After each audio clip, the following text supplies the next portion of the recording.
ইতিহাস ঐতিহ্য নিয়ে সুনামের সঙ্গে পৃথিবীতে যা কয়েকটি দেশ আছে তার মধ্যে অন্যতম একটি দেশ হলো আর্মেনিয়া।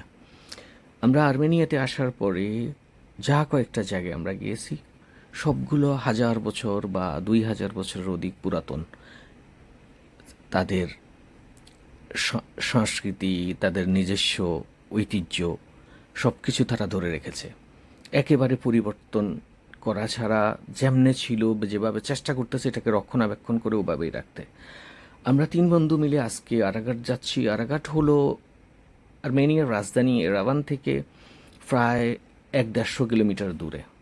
তো যাওয়ার পথে আমাদের গাইডেন্স, যে আমাদের ড্রাইভার ছিল, উনি বলল যে আপনারা পথে 2-3টা জায়গা খুব দৃশ্যনীয় ও পুরাতন ইতিহাস ঐতিহ্য নিয়ে দাঁড়ানো, এই সার্চগুলো দেখে যান।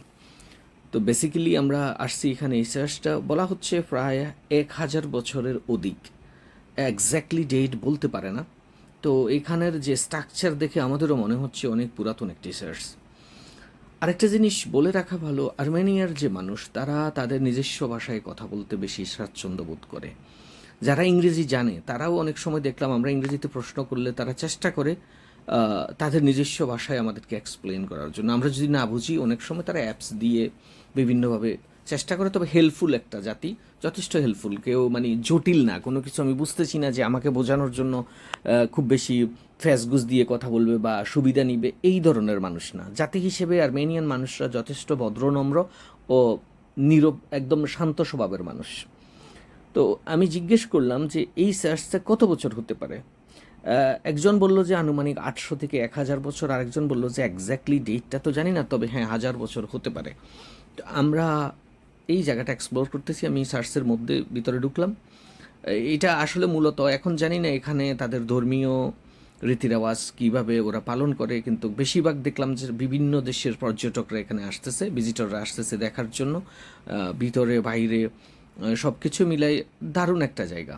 এই যেই ব্লগগুলো দিয়ে এই চার্চটা তৈরি করছে, এই ব্লগের রং দেখলেই বোঝা যাচ্ছে যে এটা কত পুরাতন হবে। একটা কথা আমি সবসময়ই বলি, যে জাতি তার নিজের সংস্কৃতি, নিজের কালচারকে সম্মান করে, পুরো পৃথিবী বাধ্য হয়ে যায় তাকে সম্মান করতে। যেটা আমি আর্মেনিয়াতে দেখলাম।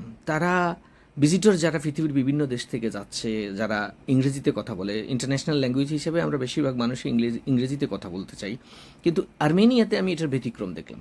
তারা চেষ্টা করে তাদের ভাষাটাকে প্রায়োরিটি দিতে। তারা চেষ্টা করে তাদের ভাষাটাকে যেন আপনি ওই ভাষায় কথা বলেন, না বুঝলে প্রয়োজনে অ্যাপসের মাধ্যমে হোক, তারপরেও তাদের ভাষায় তাদের সাথে কথা বলেন। এটা কিন্তু একটা জাতির জন্য গর্বের, তার নিজের ভাষার প্রতি। এই যে চার্চের মধ্যে আমরা ভিতরে আসলাম 3 জন, এটা হলো একদম ভিতরের অংশ, যেখানে তারা ধর্মীয় রীতিরেওয়াজ, ধর্মীয় যে প্রার্থনা করে, এই অংশটা। এর বাইরে যে অংশ, মানে 2 ভাগে বিভক্ত এই চার্চটা। তারপরে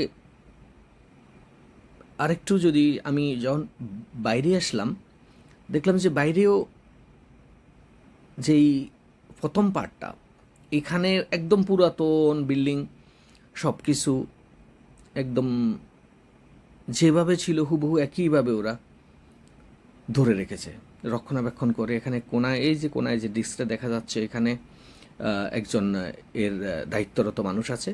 উনিও সেই একই ভাষায়, উনিও চেষ্টা করে ওনার আর্মেনিয়ান ল্যাঙ্গুয়েজে কথা বলার জন্য। আমরা চার্চ থেকে বেরিয়ে আসলাম। আসার পরে আলীভাইকে দেখা যাচ্ছে সামনে। এটা হলো বাইরের অংশ। খুবই খুবই দৃশ্যনীয় একটি স্থান, যে কোনো মানুষ যদি ওখানে যায় ভালো লাগবে তার দেখলে পুরাতন